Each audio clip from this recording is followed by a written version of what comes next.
मुजफ्फरनगर में एक बच्चे को जो है टीचर ने धार्मिक तौर पर मरवाया है। असदुद्दीन ओवैसी ने इस पर प्रतिक्रिया दी, आपका क्या स्टैंड है? मिलने नहीं गए आप? हम नहीं गए, हमारे पार्टी के लोग गए थे। फोन पे बात हुई? नहीं, हमारा नेता फ़ोन पे बात किया है और हमारे पार्टी के लोग गए, और हमारा नेता और हम लोग इसलिए खिलाफ़ नहीं है कि मुस्लिम बच्चों को मारा गया। हम इसलिए खिलाफ़ हैं कि बच्चों के साथ ऐसा व्यवहार न ह्यूमन राइट्स देता है आपको, न शिक्षा के अधिकार के तहत ये राइट्स देता है आपको, जिस तरीके का आपने क्रियाकलाप किया है। और गुरु जो होता है, अभिभावक के लिए सब कुछ होता है। गुरु ये सोच करके अपने बच्चों को विद्यालय में देता है, गुरुकुल में देता है कि मेरा बच्चा सही शिक्षा ग्रहण करेगा। क्या जो हिंदू बच्चा उस बच्चे को पीट रहा था उसका भविष्य कैसा आपको नज़र आता है? क्या फिर वही परिपाटी शुरू होगी कि गुरु जो है, गुरु दक्षिण में जिस तरीके से एकलव्य से अंगूठा मांग लिया, क्योंकि वो राजा का बेटा नहीं था, एकलव्य राजा का बेटा नहीं था, इसलिए गुरु दक्षिणा में उससे अंगूठा मांग लिया गया, और ये मुसलमान है इसलिए इसके साथ आप ऐसे प्रताड़ित करेंगे तो ये संविधान भी आपको इजाज़त नहीं देता है और हम भी आपको इजाज़त नहीं देते। ऑल इंडिया मजलिस इत्तेहादुल मुस्लिमीन भी ऐसे कृत्य का समर्थन नहीं करता, पुरजोर विरोध करता है। ये ना आप उनके लिए आपके लड़ रहे हैं ना भाई, कि हैदराबाद भेजिए, हम पढ़ाएंगे। कमाल कर रहे हैं। अब इससे ज़्यादा आप क्या लेंगे? हम उस बच्चे को पढ़ाना चाहते हैं, देश का बेहतर भविष्य बनाना चाहते हैं, वो कल को पढ़ के IAS IPS बने, देश का कर्णधार बने वो। तो इससे बेहतर ऑफर क्या हो सकता है उस अभिभावक के लिए? अब उस अभिभावक को सोचना है कि हमें अपने बच्चों को क्या करना है। और जहाँ तक मुजफ्फरनगर शासन और प्रशासन की बात है तो वो तो दबाव गेम खेलते हैं कि माहौल बिगड़ जाएगा। अबे माहौल कैसे बिगड़ जाएगा? योगी जी का डंडा इतना ढीला पड़ रहा, जायज़ और नाजायज़ होगा नहीं होगा। अगर जुल्म हुआ है तो जुल्मियों के खिलाफ कार्रवाई होनी चाहिए, उस स्कूल का मान्यता रद्द होनी चाहिए, और उस शिक्षिका ने, जबकि वो विकलांग है, देखिए उसके प्रति ऑल इंडिया मजलिस इत्तेहादुल सहानुभूति रखती है, लेकिन जो कृत्य उन्होंने करवाया बच्चों के द्वारा, ठीक है कि पत्थर को आकार देने के लिए छेनी से कुरेदना पड़ता है, लेकिन अगर आप उस पत्थर पर बुलडोजर चला देंगे तो वो बेआकार हो जाएगा ना। तो हमने बच्चों को आपके विद्यालय में दिया है उसे अच्छी शिक्षा देने के लिए, न कि उसको चौपट करने के लिए। इंडिया गठबंधन एक बना है, उसमें आपको कोई गले लगाने को तैयार नहीं है? अरे हम पहले ही कह दिए हैं कि दुकानदार और चौकीदार जो है पूरे देश को लूटने में लग रहा है। हमको उस फंडा में फंसना ही नहीं है, कह कि हम लुटेरा नहीं है, हम मंत्री की चाहत नहीं रखते हैं। बुला नहीं रहे आपको? अरे हम जाएंगे नहीं, उसके बुलाने से क्या फ़र्क पड़ता है? जनता हमारे साथ है, देखिएगा 2024 में जलवा काट देंगे। कमाले करते हैं, पूरे हिंदुस्तान से में ही घबरा रहा है, आप हमको हैदराबाद सिमट रहे हैं। कहाँ नहीं है हम, हमको बताइए। जिस गली में, जिस चौराहे पे आप ढूंढेंगे, ऑल इंडिया मजलिस इत्तेहादुल मुस्लिमीन का कार्यकर्ता आपको झूमता हुआ, दीवाने की तरह लोगों की मदद करता हुआ नजर आएगा। अभी भी मैं गाज़ियाबाद से आ रहा हूँ, 2 जगह से आ रहा हूँ।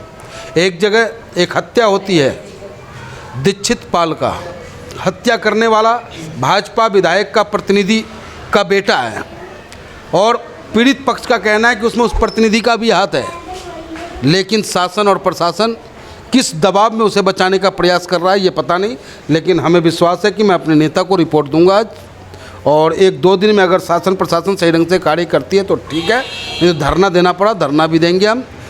दोषी बचना नहीं चाहिए और निर्दोष जाना नहीं चाहिए, इस सोच के साथ ऑल इंडिया मजलिस इत्तेहादुल मुस्लिमीन राजनीति करता है। पंडित जी सूत्र बता रहे हैं कि हाथी और पतंग लोकसभा का चुनाव खराब करेगा। आप ये क्यों नहीं कहते हैं कि हाथी और पतंग मिल गया तो सबका सुपड़ा साफ कर देगा? निगेटिव मत सोचिए ना, पॉजिटिव में ना चलिए।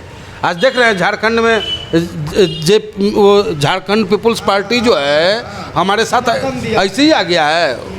उनको लग रहा है भविष्य हमारा नज़र आ रहा है, और उनको भी लग रहा है कि भाई झारखंड का विकास और झारखंड के दबे कुचले दलित आदिवासियों के हक की लड़ाई अगर कोई लड़ सकता है तो वो बैरिस्टर असदुद्दीन ओवैसी और ऑल इंडिया मजलिस इत्तेहादुल मुस्लिमीन।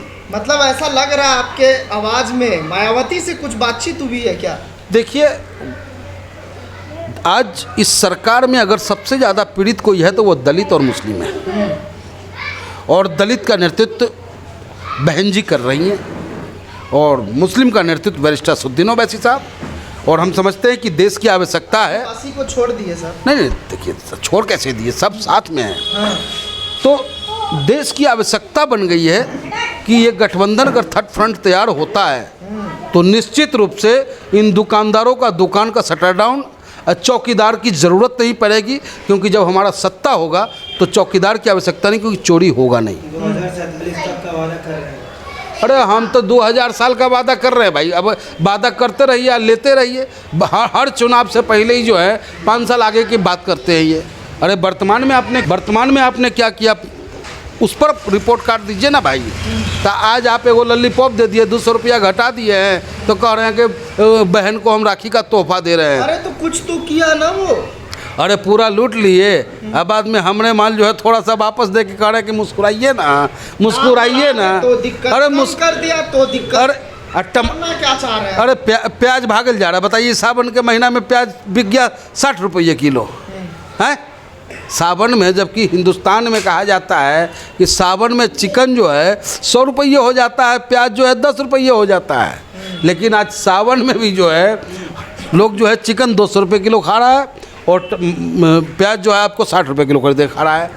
2024 को लेकर क्या तैयारी है? एमआईएम क्या कर रही है? आप क्या कर रहे हैं पार्टी के लिए, वो जरा बताइए। देखिए, पार्टी का हमारा जो गाइडलाइन है बूथ स्तर पे कार्य करना, बूथ स्तर पे हम लोग काम कर रहे हैं। पहुंचाना। आप लोग बीजेपी से मिले हुए लगता है, इसमें कोई शक नहीं है। बीजेपी वाला भैया देखिए, हमारे पास तो माल मिलेगा नहीं आपको, बात मिलेगा और काम मिलेगा। अब माल जो मिलेगा आपको वहीं से मिलेगा, क्या कि सारा मलबा वहीं दबा हुआ है।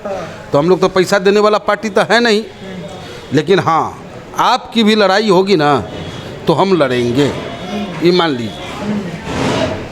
तो 24 में क्या कर रहे हैं? मायावती के साथ चुनाव लड़ रहे हैं, अलायंस हो रहा है, इंडिया को नकार रहे हैं आप। देखिए, हम जनता के साथ हैं, जनता हमारे साथ है, समझ रहे हैं ना। और ये देश के लिए बेहतरी होगा कि दबे कुचले लोग एक प्लेटफॉर्म पे आ जाएं। एक तरफ वो इंडिया गठबंधन है जो कहता है कि हम मोहब्बत का दुकान लेके आए हैं, बोला तो है। हाँ, अन्नू पूरा जल गया, कोई झांकने नहीं गया अब तक। लद्दाख घूम रहे थे उस वक्त राहुल गांधी। यहाँ गर्मी ज़्यादा न था, टेम्परेचर बढ़ गया, तो इसलिए वहाँ गए थे, क्या कि उनको। अरे हमारे नेता तो हर जगह पहुँचे हैं भाई। देखिए, अब एक नेता सभी जगह जाना सक्षम नहीं है। हम जा रहे हैं ना, हमारे लोग जा रहे हैं ना, हमारा कार्यकर्ता जा रहे हैं ना। अभी हमारा कोई नेता इतना बड़ा कार्यकर्ता जो इतना बड़ा ताकतवर नहीं हुआ कि आपका मीडिया उसको कैच करे। दिक्कत तो ये भी ना है, आप लोगों का कैमरा भी सिलेक्टिव आदमी को ही कैच करता है। एग्जिट पोल में जो है ना, अब जो दिखाया जा रहा है इंडिया का ओपिनियन पोल, बीजेपी जो है जीत रही है, क्लीन स्वीप कर रही है। अरे ये तो पहले ही से हवा बनाना इनका काम है, गोदी मीडिया का भाई। आप कहाँ दिख रहे हैं उसमें? अरे हम पूरे में हैं। हाँ। लेकिन ये हमको दिखा नहीं रहा है तो उसमें हम माथा पटक के मर जाएं। हाँ। हम लड़ेंगे, आज जीतेंगे। हाँ। लड़ेंगे भी और जीतेंगे भी, देखिएगा ना आप। हैदराबाद का क्या प्लान है? क्या हैदराबाद में सिमटेंगे कि और जगह फैलेंगे? क्या है? देखिए, हैदराबाद तो है हमारा, और हैदराबाद के साथ साथ पूरे हिंदुस्तान पूरे हिंदुस्तान के मजलूमों की आवाज़ को बुलंदी के साथ उठाना ये मकसद है हमारा। जो लोग अब तक जिनको इंसाफ नहीं मिल सका, जो बाबा साहब के संविधान में जो अधिकार मिलना था वो अधिकार नहीं मिला, वो अधिकार दिलाने हम चले हैं साहब। हमारा मकसद ये नहीं कि हम प्राइम मिनिस्टर बन जाए। आपने हमारा नेता का नहीं सुना, जबकि हम चाहते हैं कि हमारा नेता बैरिस्टर असदुद्दीन ओवैसी देश के पीएम बने, लेकिन हमारा नेता खुद कहता है कि मैं पीएम नहीं बनना चाहता। मैं चाहता हूं कि हमारा नेता बैरिस्टर असदुद्दीन ओवैसी, बताओ हिंदुस्तान में कोई नेता है हमारे नेता के मुकाबले? है कोई नेता तो आप बता दो, किसी एक का गिनती करा दो हमारा नेता की ईमानदारी के सामने। हमारे नेता अरे बेस्ट सांसद, अरे बेस्ट सांसद my leader, best honest my leader, best intellectual my leader Azam Khan. अरे सब छोड़िए ना, सब कहीं ना, ये सब कहीं ना, इस सब पर इस सब वेस्ट मतलब नाकारा। अरे नहीं भाई साहब, अरे हद कर रहे हैं आप। नंबर वन है हमारे नेता। आप यही सब तोड़ मरोड़ करके हमरे बतवा को जो है घुमाते रहते हैं। हम वो सब बात नहीं पूछते, हम सीधे पूछते हैं कि भाई हमारा नेता एक नंबर है, पढ़ा लिखा है, सच्चा है, ईमानदार है, झूठ न बोलता है, न झूठ की खेती करता है, न झूठा आश्वासन देता है। आप जा अब देखिए, सच बोलेंगे आपको मिर्ची लगा तो मैं क्या करूं? सच बोलेंगे हम, अब आपको मिर्ची लग जाए तो इसमें हमारा क्या गलती है? अब देखिए, आपके नज़र में हम भड़काऊ जान हैं, हमारे भैया भड़काऊ जान हैं, तो ठीक है, वो भी हम झेल लेंगे।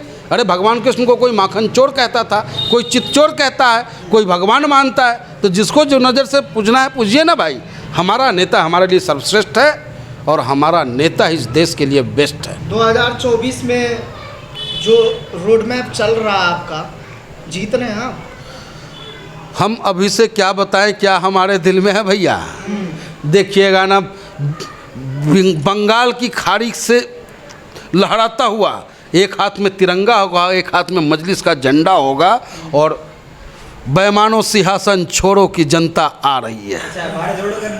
नहीं नहीं नहीं नहीं नहीं, जनता हमारे साथ आ रही है। जनता कह रहा है कि चलो ओवैसी साहब के दीवानों, तुम हमारे हक की लड़ाई को लड़ो। अब देखिए, कलाम साहब बोले हैं कि अगर आपकी औकात साइकिल पर चलने की हो ना तो हवाई जहाज़ का ख्वाब देखिएगा ना, तो अपने आप पूरा हो जाएगा। तो हम सब कलाम साहब के मानने वाले लोग ना हैं, उन्होंने हमको परमाणु शक्ति संपन्न बना दिया है। अब बताइए, उनके कथनी को आप झुठला दीजिएगा? यानी कि गरीब का बेटा भूखे लेट गया तो दारू पी के लेटा हुआ है, अमीर का बेटा पी रहा है तो भाई शौक है। ये कहाँ का नियम है भाई?